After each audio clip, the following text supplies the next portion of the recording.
చోటా చోట నాయకుల్ని పదే పదే విమర్శలు గుప్పిస్తున్న యనమల కృష్ణుడిపై టీడీపీ సీనియర్ నేత సుర్ల లోవరాజు కౌంటర్ అటాక్ ఇచ్చారు. తాము ప్రత్యక్ష ఎన్నికల్లో పోటీ చేస్తే ప్రజా తీర్పుతో పదవుల్లోకి వచ్చామని, పార్టీ ఇండస్ట్రీలో ఏనాడైనా పోటీ చేశారని ప్రశ్నించారు. దీన్ని బట్టి చోటా నాయకులెవరో తెలుస్తోందని కృష్ణుని లోవరాజు ఎద్దేవా చేశారు. తుని మున్సిపాలిటీలో తెలుగుదేశం పార్టీకి ఏం మెజార్టీ ఉందని వైస్ చైర్మన్ ఎన్నికకు మీరు వచ్చారు, ఇది ప్రజాస్వామ్యమేనా అడగడం జరిగింది. నేను కృష్ణ గారిని కోరేది ఒకటే, గత స్థానిక సంస్థ ఎన్నికల్లో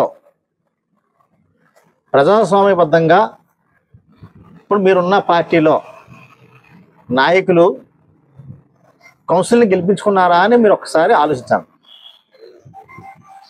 ఆ రోజు మీరు స్థానిక సంస్థ ఎన్నికల్లో చేతులు ఎత్తేసి పార్టీని వదిలేసి ఈవేళ మళ్ళీ ఆ పార్టీలో చేరి ఈవేళ తెలుగుదేశం పార్టీని విమర్శిస్తున్నారు.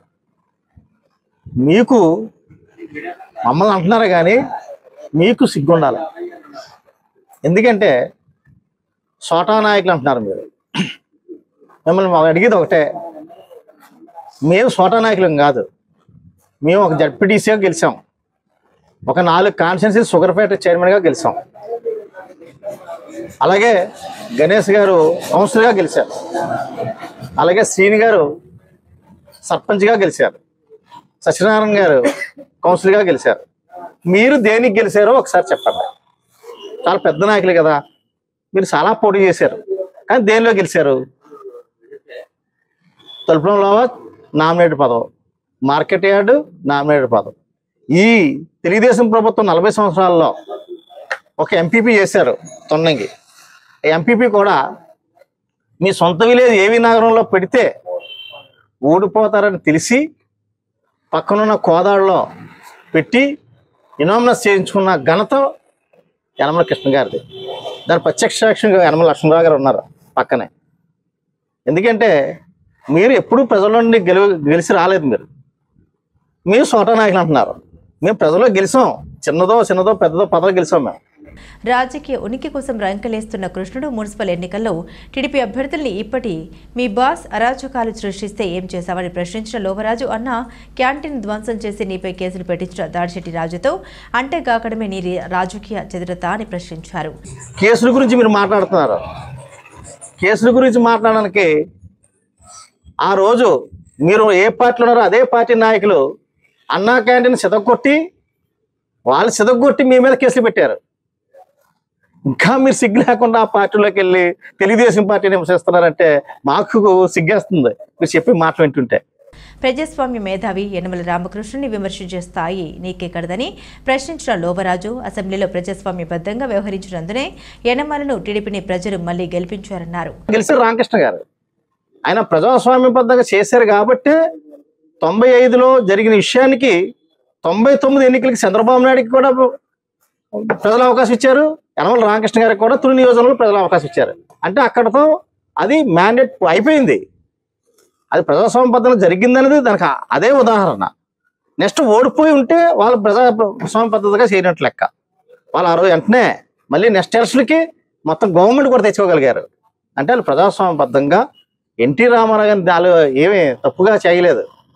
అక్కడ లక్ష్మీపార్వతి అనే సెకండ్ ఉంది కాబట్టి ఆ సెకండ్ని తప్పించడం కోసం రామారావు గారు చెప్పారు. వీళ్ళు వినకపోతే వాళ్ళందరూ వచ్చి మెజార్టీ తీసుకొస్తే అసెంబ్లీ సాక్షిగా అతను మెజార్టీ ఉంటేనే ప్రకటించాడు ఆయన, అంతే తప్ప మెజార్టీ లేకుండా ఎక్కడా ప్రకటించలేదు.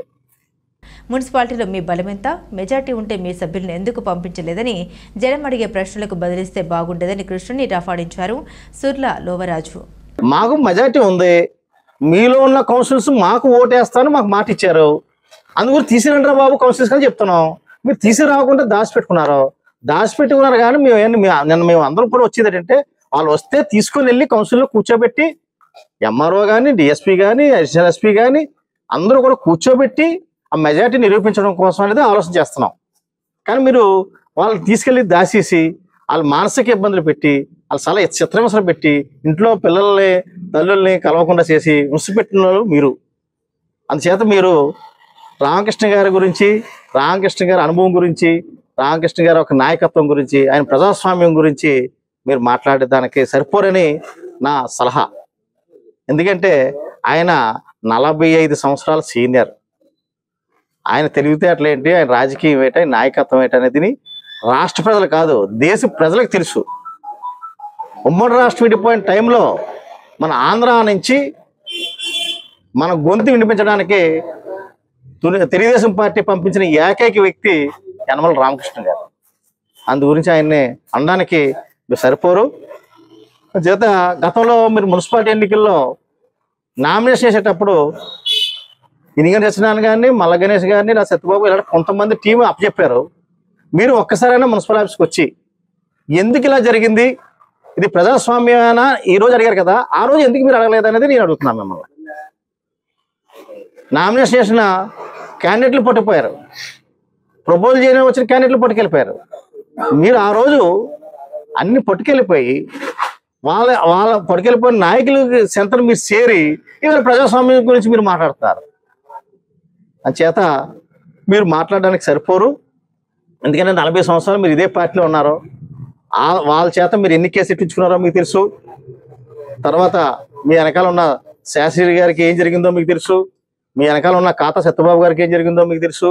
అవన్నీ తెలుసుండి కూడా మళ్ళీ మీరు వాళ్ళకి వంత పడుతున్నారంటే అంతకంటే సిగ్గు సెట్ ఇంకొక లేదని ఈ సభాముఖంగా, ఈ యొక్క మీడియా ముఖంగా మీకు తెలియజేస్తున్నాం.